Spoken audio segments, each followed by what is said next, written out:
Hello students. Now we will start another chapter, that is function of a complex variable.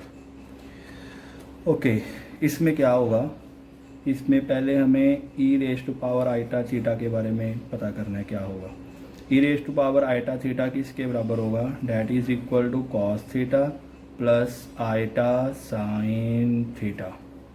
तो e raise to power iota theta किसके बराबर होगा, ये हमें याद रखना है, that is cos theta plus iota sine theta. Okay, अभी एग्जाम्पल है हमारे पास, फर्स्ट एग्जाम्पल है कि e raise to power 6 + 5 iota whole square को हमने सॉल्व करना है और उसका रियल और इमेजिनरी पार्ट इवेल्युएट करना है।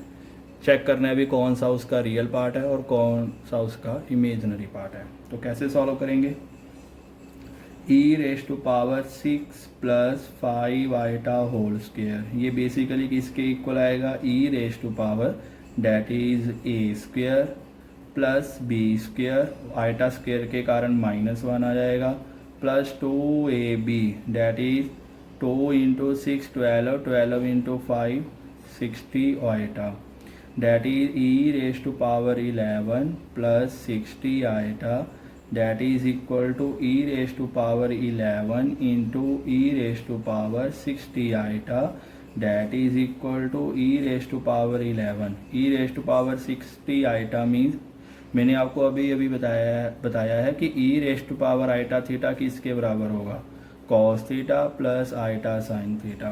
तो डैट में ये किसके बराबर आएगा, cos 60, क्योंकि थीटा की जगह पे 60 आ गया, प्लस आइटा साइन 60। तो that is equal to e raise to power 11 cos 60। cos 60 कितना होता है मेरे पास, 1/2 प्लस आइटा साइन 60 किसके बराबर होता है मेरे पास, √3/2। तो that is equal to e raise to power 11 1/2 plus iota e raise to power 11 √3/2। तो इसका रियल पार्ट क्या आ गया बच्चे, इसका रियल पार्ट आ गया ई रेस टू पावर 11 × 1/2 और इमेजिनरी पार्ट क्या आ गया मेरे पास, इमेजिनरी पार्ट मेरे पास आ गया that is e raise to power 11 √3/2। Okay, this complete your example number 1। Now we will start example 2। तो हमारे पास एग्जाम्पल 2 क्या है, इसको हमने सॉल्व करना है। हमें गिवन है फॉर एनी इंटीजर के, हमने इसको इवेल्युएट करना है, ये कितना बनेगा।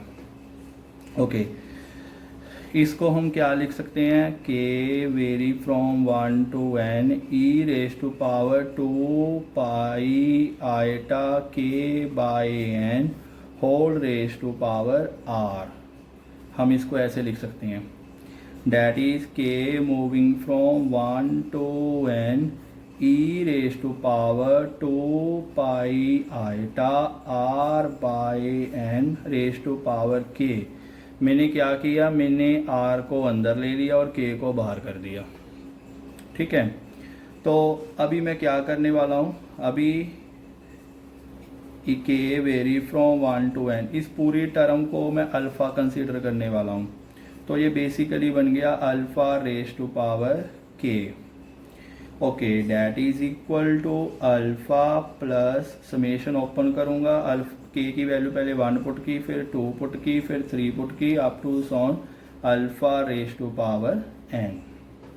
Okay, case number 1, case number 1 में क्या लूँगा, जब मैं r/n इंटीजर नहीं है, इज नॉट एन इंटीजर।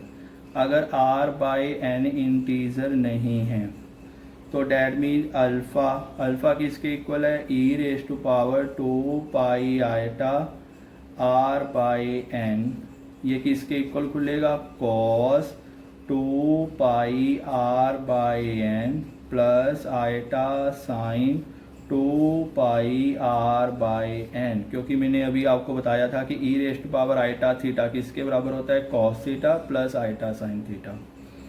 तो alpha is equal to r/n integer नहीं है तो डैट मीन ये कभी भी 1 नहीं बनेगा, क्योंकि r बाय एन अगर इंटीजर होता, इंटीजर मतलब 0 होता, 1 होता, -1 होता, 2 होता, -2 होता, तो ये वाली एंट्री 1 बन जाती। चलो सपोज करो r बाई एन 1 होता तो cos 2 पाई बच जाता, cos 2 पाई 1 होता है। अगर r बाई एन 2 होता तो cos 4 पाई बन जाता, cos 4 पाई 1 होता है। और अगर r बाई एन -1 होता तो cos 2 पाई -2 पाई cos माइनस को ऑब्जर्व करके cos 2 पाई 1 आ जाता। तो डैट मीन अल्फ़ा 1 नहीं होगा। अगर r बाई एन इंटीजर नहीं है तो अल्फ़ा 1 नहीं होगा। तो अल्फ़ा 1 नहीं होगा तो डैट मीन्स यहाँ पे मैं जीपी सीरीज अप्लाई कर सकता हूँ। तो जीपी सीरीज का क्या बनेगा, a first term 1 minus alpha raise to power r raise to power n, r की यहाँ पे जगह पे अल्फ़ा है, upon 1 minus alpha, that is alpha 1 minus alpha raise to power n. अभी हमने ये इवेलुएट करना है कि ये किसके इक्वल आएगा, alpha raise to power n. तो अल्फ़ा मेरे पास क्या है बच्चे, अल्फ़ा मेरे पास क्या है, अल्फ़ा मेरे पास है that is cos 2 pi r by n plus iota sine 2 pi r by n. ये मेरे पास अल्फ़ा है, ये अल्फ़ा रहा। मैंने क्या इवेलुएट करना है अभी, अल्फ़ा की पावर एन इवेलुएट करनी है कि अल्फ़ा की पावर जो एन है वो कितना बनेगी। तो अल्फ़ा की power n that is equal to cos 2 pi r by n into n, by De Moivre theorem जो एन है वो अंदर आ जाएगा, iota sine 2 pi r by n, by De Moivre theorem n अंदर आ जाएगा। तो कितना बन गया, cos 2 pi r plus iota sine 2 pi are.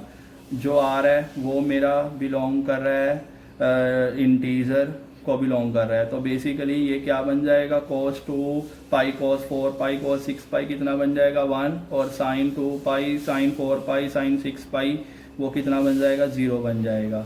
या फिर नेगेटिव भी ले सकते हो, cos -2 पाई 1 होगा, sin -2 पाई 0 होगा।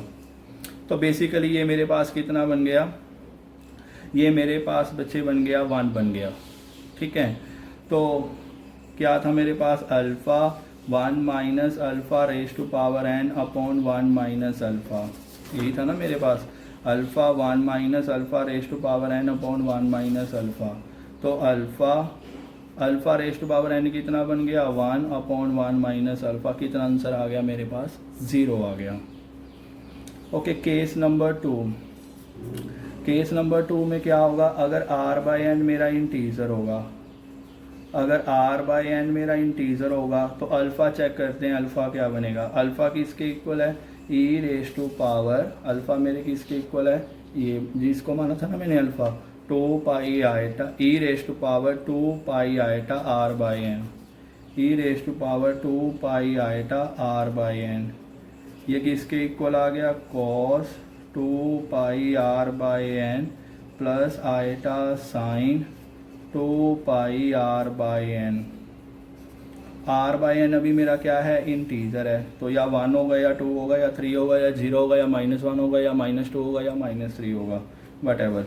तो cos 2 पाई, अगर r बाई एन 1 हुआ cos 2 पाई 1 साइन 2 पाई 0, अगर r बाई एन 2 हुआ cos 4 पाई 1 साइन 4 पाई 0, अगर r बाई एन -1 हुआ तो cos -2 पाई 1 साइन -2 पाई 0। तो बेसिकली अल्फ़ा कितना बन जाएगा, 1 बन जाएगा।